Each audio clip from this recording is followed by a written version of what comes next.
श्यामे कुञ्जिकास्तोत्रमुत्तमां येन मन्त्रप्रभावेण चन्द्रे आपाशुभो भवे नामवचं नागदास्तोत्रं कीलकं नारहस्यकं न सूक्तं नाभिधानं च नानासुरं कुञ्जिकापाठमात्रेण दुर्गापाठफलं लभेत् अतिगुह्यतरं देवी देवानामपि दुर्लभं गोपनीयं प्रयत्नेन पार्वती मोहनं वश्य स्तम्भो चादनादिकं संसिद्धे कुञ्जिकास्तोत्रमुक्तमम् ॐ ऐं ह्रीं क्लीं चामुण्डाय विद्ये ॐ ग्लौं गौं ग्रीं ग्लौं स्वाहा ज्वालय ज्वालय ज्वल ज्वल प्रज्वल प्रज्वल ह्रीं ह्रीं क्लीं मुण्डाय विद्ये शं फट् स्वाहा नमस्ते रुद्ररूपिण्ये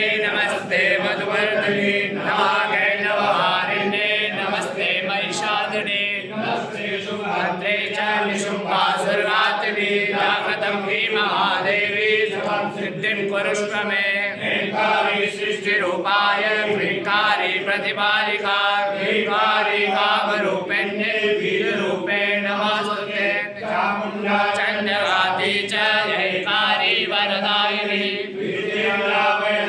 नमस्ते मंत्ररूपिणी धाम ह्रीं धूम धुर्जटे पत्री वां ह्रीं ॐ वागदीश्वरी क्रां ह्रीं क्रूं कालिका देवी सां श्रीं श्रूं मे शुभं कुरु ओंकाररूपिण्ये यं यं यं यं नादिनी क्रां ह्रीं क्रूं भैरवी भद्रे भवानी ते नमो नमः यं शं ह्रीं धूं ऐं ह्रीं हं शं दिजाग्रं तोत्रय तोत्रय दीप्तं कुरु कुरु स्वाहा ॐ ह्रीं ॐ पार्वती पूर्णा खां खें खूं खेचरी तथा सां सीं सूं सप्तशती दिव्या मन्त्रसिद्धिं कुरुष्व मे इदं तु कुञ्जिकास्तोत्रं मन्त्रजापितहेतवे अभयं गोपितं रक्ष पार्वती यस्तु कुञ्जिकया देवी सप्तशतीं पठे नमस्ते जायते सिद्धिं कण्ठे रोदनं यथा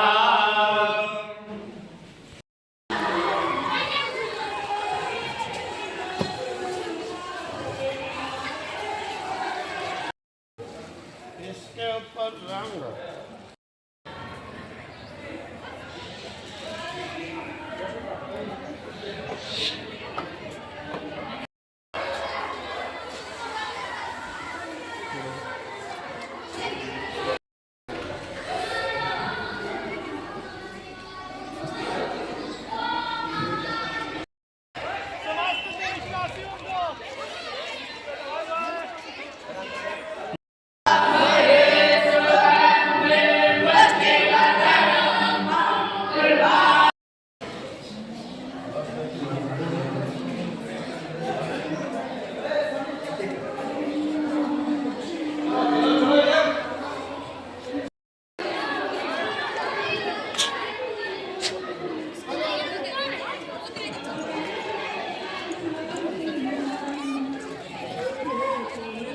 स्वामी जी महाराज की शिव शंकर भगवान की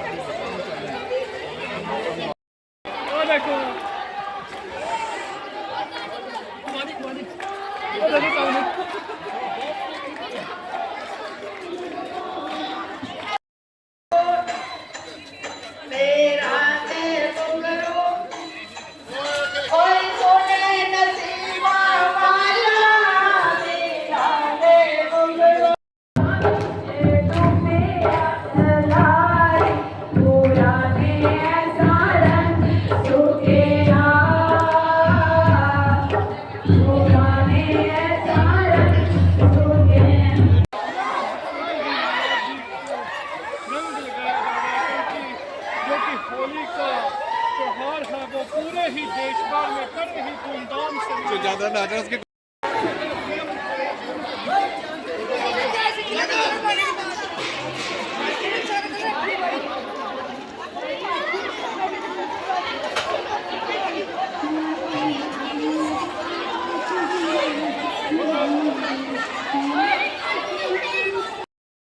happy Holi happy Holi happy Holi happy Holi स्वामी जी महाराज की जय जय हो हर हर हर महादेव शंभू।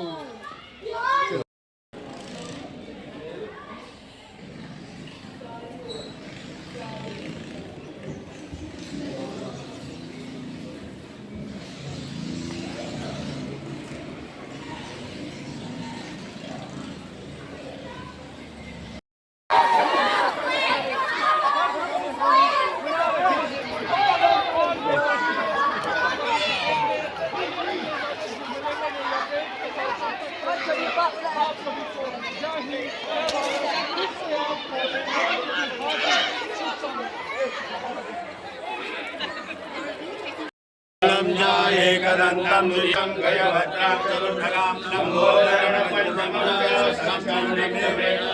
सप्तमं नागराजेन्द्रं तथा समाधं एकादशं गणपतिं गजाननं ओम गम गणपते गम गम गम गम गम गम गम गम गम गम गम गम गम गणपते मारुततुल्यवेगं जितेन्द्रियं बुद्धिमतां वरिष्ठं वातात्मजं वानरयोधमुख्यं श्रीरामदूतं शरणं प्रपद्ये। ओम हनुमते ओम हनुमते ओम हनुमते ओम ओम ओम हनुमते। इधर जाना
वृंद हरे मुरारी हे नाथ नारायण वासुदेवा श्री कृष्ण गोविंद हरे मुरारी हे नाथ नारायण वासुदेवा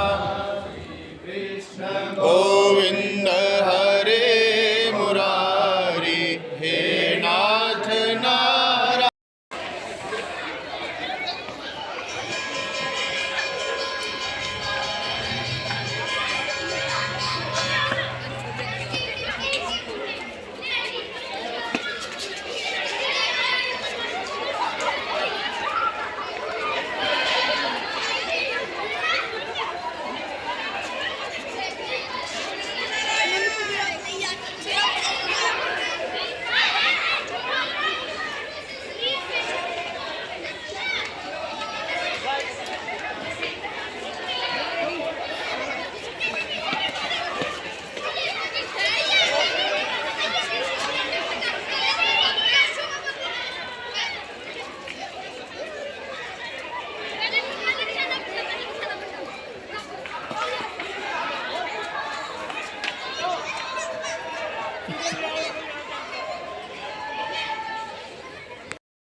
अधोरे असस्वानो हन्ते ब्रोकरण्यमः प्रमुच्यदन्वरसमुभयोराप्यो यामायाश्चते हस्तैकवः पराता भगवो भवार्जयन्तरो कमयो विशल्यो मानवा उता अनेशन् दृशया निकवः पुरुषाणि कण्डधिः याते हेतिर्मे विश्रमासे तवो पदे धनुः तयास्मान् विश्वतत्वमैष्मया परिभुजा परिते धन्वनो हेतिरस्मान् विरनुष्वः तवो यैभुस्तवारे अस्मान्निदेहितम् अवदया धनुषको सहसा शतते कुदे निषेधसञ्जाना मुखा शिवो नः सुमना भव नमस्तायुधाय नादताय विष्णवे उभाभ्यामुसले नमो बाहुरन्मधन्मये मानो महासन्तमानो अर्हतं मानवचन्द्रमतमानवतिशम्मा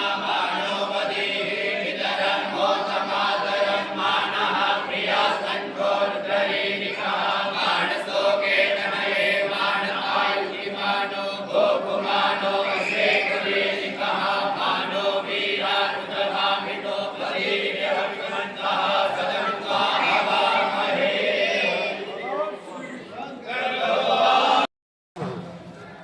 रंग वाला काम होता है बहार। ओम भद्रम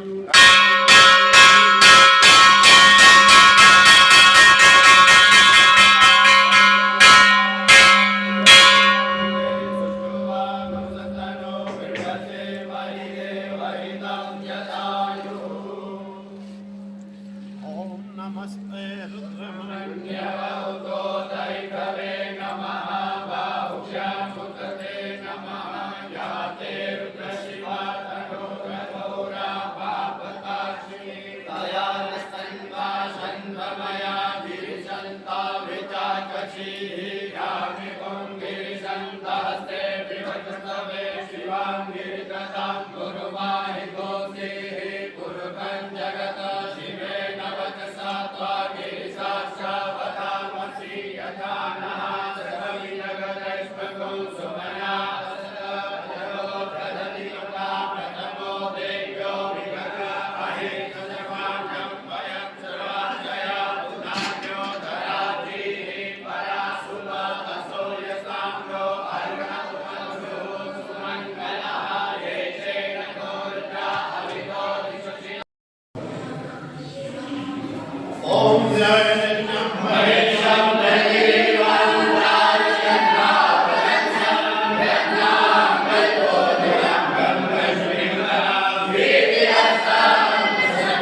हाथ रहे दिन रात तो मेरे क्या बात मेरी जान बल्ले बल्ले ओए ओए ओए ओए ओए हाय रे हाय कि तेरे हाथ में मेरा हाथ रहे दिन रात तो मेरी क्या बात मेरी जान बल्ले बल्ले तेरे घर शहनाई जिस रोज बजेगी तेरी मेरी जोड़ी क्या खूब सजेगी पूरे होंगे दिल के अरमान हमारे सच कहता हूँ ला दूँ तुझे चांद सितारे तेरे आगे चांद सितारे ओ गोरी क्या चीज है हाय रे हाय कि तेरे हाथ में मेरा हाथ रहे दिन रात तो फिर क्या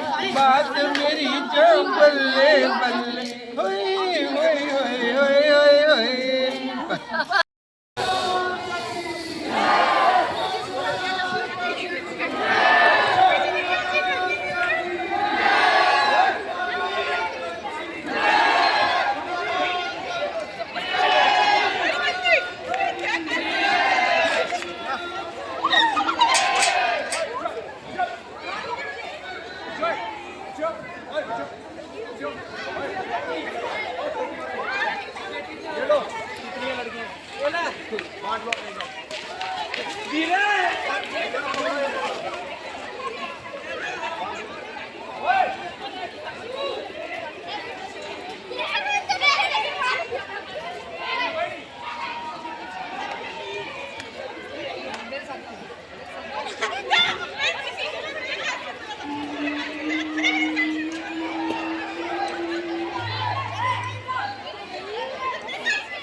जी, जिस तरह से आज होली का त्यौहार भी है और उसके साथ साथ ग्रहण का भी है, तो लोगों को आप क्या दिशा निर्देश देंगे?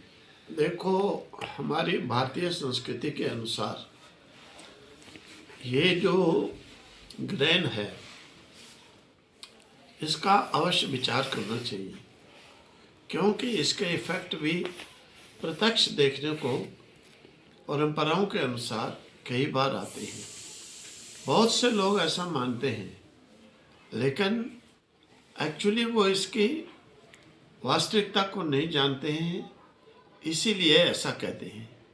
जैसे मैंने देखा एक बार, एक कोई धर्मावलंबी जो थोड़ा सनातन से थोड़े से हट करके होते हैं, तो वो इस प्रकार से कह रहे अपने प्रवचन में कि ग्रह आदि देवता आदि के पूजन नहीं करने चाहिए, ये सब वैसे ही है, बातें बनाई हुई होती हैं। और वो एग्जाम्पल दे रहे कि बाहर देखो फॉरेन में कोई ग्रहों की पूजा नहीं करता है तो उनका क्या बिगड़ता है। मैंने एक बार उनको पकड़ा तो एक जगह मिले, मैंने कहा ये बताओ कि फॉरेन में जो है ग्रहों से पीड़ित कौन है जो नहीं है। ग्रह क्या करते हैं, पति पत्नी का आपस में झगड़ा और आपस में जो है एकदम हटा देना, विरोध, लड़ाई झगड़ा, बंटवारा करा देना। तो ये फॉरेन में आपने देखा है। कोई भी व्यक्ति है कि किसी की शादी पूरी लाइफ जो है उसके साथ में निभे, कभी भी नहीं। साल 2 साल 3 साल, बड़ी बात होगी 4 साल तक ग्रहों का इफेक्ट आपको दिखाई नहीं देता, प्रत्यक्ष हर एक के साथ है। तो इंडियन कल्चर इसको मानता है। आज तो मैं कहता हूँ देखो, भले प्रत्यक्ष रूप में नहीं, अप्रत्यक्ष रूप में क्रिश्चियन मुस्लिम भाई भी ग्रहों को विचार करके बहुत से कुंडली मिलान करके शादी करते हैं, ग्रहों के विचार से पूजा पाठ कराते हैं। शतचंडी आदि में एक जगह गया, एक मुस्लिम नेता थे, उन्होंने शतचंडी का पाठ रखाया, वो हवन करा रहे। तो मेरे को उन्होंने कहा पंडित जी ने कि इनके आप पूर्ण होते डला के जाइए थोड़ी देर। मैंने कहा भाई हमने तो जाना है। तो वो कारण क्या होता है, जो चीज़ प्रत्यक्ष तो वो चीज़ तो होती ही है। तो ये ग्रहण का भी जो होता है, अमृत के समय विष्णु भगवान ने देवताओं को पिलाया और उधर से राहु आकर के बैठ गए, तो देवताओं की लाइन में उन्होंने पी लिया अमृत, परंतु अभी गले से नीचे नहीं उतरा था। उससे पहले ही सूर्य नारायण ने और चंद्र भगवान ने इशारा कर दिया, महाराज ये राक्षस है, गलती से ले पी गया है। भगवान हरि ने उसका गला काट दिया, क्योंकि असुर अमृत का अधिकारी नहीं है। तो देव संपत्ति ही केवल जो है अमृत की अधिकारी होते हैं। इसीलिए उन्होंने फिर काटने के बाद क्या हुआ, गले में तो उसके मुख में तो अमृत गया था और उसका मुख हो गया अमर, दृढ़ हो गया, वो अमर नहीं हुआ। तो इसीलिए वो राहु जो है वो सूर्य ग्रहण चंद्र ग्रहण के समय वो यही होता है, जब वो आक्रमण करता है सूर्य के ऊपर, चंद्रमा के ऊपर, एकदम आमने सामने आ जाते हैं, उस समय सूर्य ग्रहण कहा जाता है, लग रहा है। और देखो आप लोग प्रत्यक्ष इसकी छाया को, इसके इफेक्ट को उस समय पूरी दुनिया देखती है। फिर जिनका ये कहना है कि ये ग्रहण, ये ग्रहों की बात ऐसे है, देखो कितने मंदबुद्धि व्यक्ति हैं। प्रत्यक्ष पूरे वर्ल्ड में देखा जाता है कि उनकी छाया उस समय उतने मिनट, उतने सेकंड पर एकदम आच्छादित हो जाता है। सूर्य ग्रहण पर सूर्य, चंद्र ग्रहण पर चंद्रमा।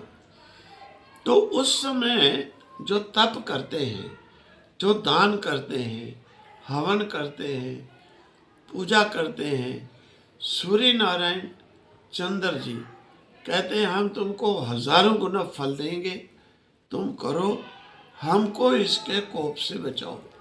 तो लोग करते हैं और सूर्य चंद्र की रक्षा कराते हैं इससे। और इधर सूर्य चंद्र इनके किए हुए पुण्यों को हजारों गुना फलित करके देते हैं। भगवान कृष्ण ने स्वयं गोप गोपियों को लेकर सूर्य ग्रहण के समय कुरुक्षेत्र की पुण्य भूमि में आकर के ग्रहण किए हैं। ये श्रीमद् भागवत में स्पष्ट लेख है। मैंने भी देखा है आज से 40 साल पहले गुरु जी के साथ कि कुरुक्षेत्र में सूर्य ग्रहण के समय, अब तो फॉरेन कल्चर देखकर लोगों की थोड़ी से भ्रमित हो गए हैं।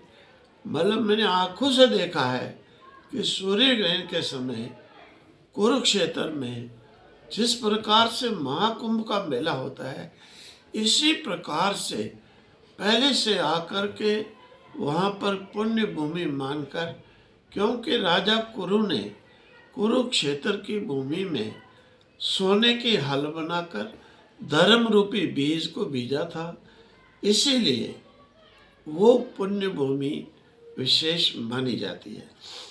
इसीलिए वहाँ पर बड़े बड़े कुंभ की भांति पहले से आकर के लोग अपने अपने कैंपस लगाकर लोग हवन पूजा और ग्रहण के समय किया करते थे। आज बहुत दुखद बात है कि वो प्रथा को भूलते जा रहे हैं, इसलिए संकट में घिरे भी जा रहे हैं। हमें अपनी सनातन संस्कृति संस्कार को पुनः स्थापित करना है, लाना है, इसके लिए प्रयास करने चाहिए। मतलब कि कुरुक्षेत्र में तो जगह ही नहीं मिलती होती थी, 5-5 किलोमीटर आसपास चारों तरफ सब पब्लिक होती थी, इतना बड़ा समूह आता था। तो दूसरा, आज जो है इस अवसर पर होली का उत्सव भी है। भगवान श्री हरि अवतार लिए नरसिंह रूप से प्रहलाद भक्त की रक्षा के लिए उन्होंने रक्षा की। इधर हिरण्यकश्यपु ने प्रहलाद को भगवान का भक्त सोचकर, ये आज का काम नहीं है कि भगवान की भक्ति वालों पर संकट आना, ये बड़ी प्राचीन प्रथा है कि जो इस सत्य का सामना करने के लिए आएगा उसे थोड़ा सा कष्ट होता है, लेकिन बड़ा यश, बड़ा तेज, बड़ी कीर्ति और बड़ा सुख, बड़ा परम लोक मिलता है। प्रहलाद जी को भगवान नरसिंह ने गोदी में उठा लिया, अनेकों वर दिए। इंद्र देवता स्वर्ग की लक्ष्मी को बोलते हैं, प्रहलाद तुम तीनों लोकों की लक्ष्मी को भोगोगे, तीनों लोकों की लक्ष्मी का वर दिया। और वर दिए, कभी तुम जो है, उसके पिता ने उसको मारने प्रयास किया, अग्नि में जलाया, लेकिन होलिका उसकी बहन थी, कहने लगी मुझे कवच प्राप्त है कि मैं आग में बैठ जाऊंगी ओढ़कर तो ये जल जाएगा, मैं नहीं जलूंगी। हिरण्यकश्यप ने कहा बड़ी अच्छी बात, सबके सामने बैठ गई कवच पहन के, गोदी में लिया प्रहलाद को, ऐसे पकड़ लिया, खूब अग्नि जलाई। अब क्या नारायण की कृपा, वो कवच हवा से उड़ करके प्रहलाद के ऊपर और होलिका जल गई और प्रहलाद जी बच गए। बाहर निकल करके उन्होंने भगवान का महोत्सव बनाया। जो धूल धुलैया मिला वहाँ पर खूब अपने मित्रों के साथ उड़ा कर श्री नारायण हरि के गुण गाने लगे, उनकी कीर्ति का बखान करने लगे। तो ये होलिका का उत्सव इस प्रकार से मनाया जाता है। आय ग्रहण के कारण जो है बहुत जगहों पर रिवाज होता है, जैसे उज्जैन में होता है, वहाँ पर रंग पंचमी बनाई जाती है। 5वें दिन पूर्णिमा के जो है पंचमी तिथि को होली बनाई जाती है, महाकाल के वहाँ की प्रथा है। हमारे गुरु जी के समय से पहले से प्रथा है, देवों की पूजा, होली का ये उत्सव पूजा जो है पूर्णिमा के दिन की जाती है। तो आज ग्रहण लगेगा, उसका सूतक वैसे तो स्थिति के अनुसार उसका विचार होता है। रोगी है, कोई घर में नींद आता है, कोई दुखी है जो सहन नहीं कर सकता है, बीमारी से ग्रस्त है, तो इनके लिए 3 घंटे पहले भी सूतक माना जाए उचित है, नहीं तो 6 घंटे, वैसे लोग 9 घंटे का विचार, क्योंकि ये कलयुग के कारण, पहले के सतयुग के नियम आज नहीं, उस समय लोगों में सहन शक्ति होती थी, 10-10 हज़ार साल की आयु होती थी, 50-50 हजार साल की आयु होती थी, आज उतना शरीर में नहीं है। इसीलिए जो है उन्होंने नियम है कि कम से कम 9 घंटे पहले तो जो है सूत्र मान लेना चाहिए। असमर्थ हैं उनके लिए जो है 6 घंटे मान लें। तो आज 9:30-10 बजे से पहले पहले होली आश्रम में मनाई जाएगी और उसके बाद जो है अपना ग्रहण का विचार किया जाएगा सूत्रकारी का। ओम तत्सत, ओम तत्सत, ओम तत्सत।